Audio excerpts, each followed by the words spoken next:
Et bonjour. Arnaud Comment de Manche est avec nous. Bonjour Arnaud. Vous allez bien? Oui, Oui. au top.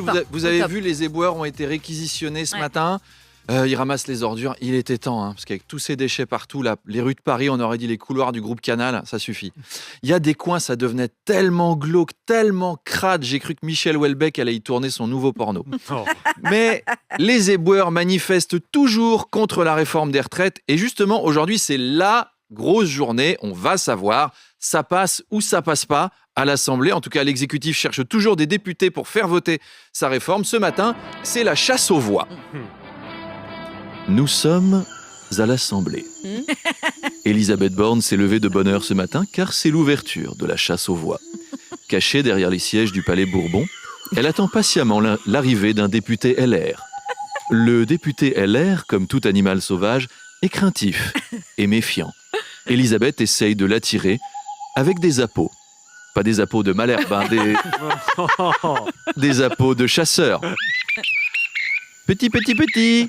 Loi immigration. Petit, petit, petit. Allègement de charges pour les entreprises. Petit, petit. Viens, mon droitard. Le LR s'approche à pas feutrés, aux aguets, trottinant sur la moquette avec ses mocassins à glands. Mais, oh non, le LR prend la fuite à la dernière minute devant le danger de devenir impopulaire. Elisabeth est obligée de dégainer son 49,3 mm et de lui tirer une fléchette anesthésiante dans le yonf. En tout cas, la journée s'annonce passionnante. La menace du 49,3 plane toujours, auquel cas le doyen de l'Assemblée, Charles-Amédée de Courson, l'âme vénérable, que vous avez reçu mardi, le maître Yoda des députés, a prévu de déposer une motion de censure. Le 49.3, je sens, car le côté obscur en Elisabeth Borne réside. Déposer une motion de censure, il faut, pour la combattre, elle et ses alliés. Par exemple, François Bayrou, le vrai con millénium, ou Édouard Philippe, qu'on appelle l'anti-Chewbacca, car des poils, il n'a pas. Arnaud, on va parler d'une affaire étonnante, une jeune Allemande qui fait le buzz. Après avoir déclaré il y a quelques semaines être Maddie McCann, l'enfant disparu en 2007 au Portugal, aujourd'hui elle pense en fait être une autre enfant kidnappée, une fillette suisse du nom de Livia Schepp. Voilà, c'est un jour un destin pour cette jeune fille. Alors, c'est un buzz mondial. Elle a eu plus d'1,5 million d'abonnés sur Instagram à l'échelle d'Internet. C'est énorme. C'est-à-dire qu'elle est aussi importante qu'un chaton qui joue du piano, par exemple, ou que Affida Turner. On est vraiment sur un phénomène. Et alors, son compte a été supprimé parce qu'elle change d'identité assez vite. Au début, c'était Maddie McCann. Maintenant, c'est une petite fille suisse. Bon, après, des gens qui veulent devenir suisses à l'âge adulte, ça arrive très souvent. Enfin, tous les tennisman ou les hommes d'affaires font ça. Fiscalement, c'est intéressant. Et vous allez voir que dans 15 jours, elle va nous dire qu'elle est le petit Grégory. Dans un mois, non, j'ai changé d'avis. En fait, je suis Xavier Dupont de Ligonnès.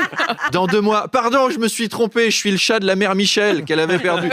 Non, j'ai changé d'avis. Je suis l'orange du marchand. On a tous eu envie de changer de famille un jour, mais enfin là, on est au niveau olympique. Je serais les parents, même je serais vexé. Vous imaginez votre gamin qui se rebelle. De toute façon, ici, j'ai le droit de rien faire. Vous êtes nazes. Vous êtes même pas mes vrais parents. Mes vrais parents, en fait, c'est Michel Fournier et Véronique Cougerot. Ça, c'est des parents, ça. Moi, ça me plairait pas, vous voyez. Arnaud, Joe Biden veut taxer plus lourdement les plus riches et il souhaite un impôt minimum de 25% pour les milliardaires. Ouais, les pauvres. C'est pas facile d'être milliardaire. Dieu merci, nous, on l'est pas. Ouf. Sauvé. Heureusement, en France, on fait rien de tout ça. Chez nous, il n'y a pas d'ISF, on taxe pas les super profits, puis tu peux choper des aides et des crédits d'impôt partout. La France va devenir un Eldorado pour les milliardaires du monde entier. C'est un paradis fiscal pour les plus riches. Élise Lucet va se régaler. Finance, opacité, fraude, après les Panama Papers, Cash Investigation vous dit tout des Bar-le-Duc Papers.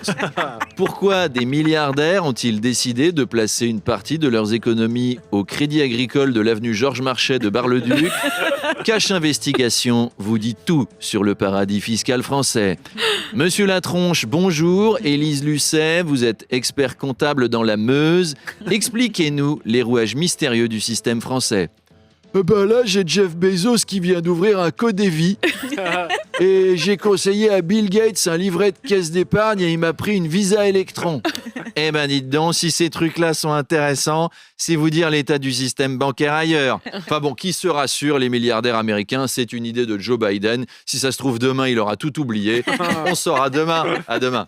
À demain, Arnaud, de Manche, tous les matins, 7h20, 8h20.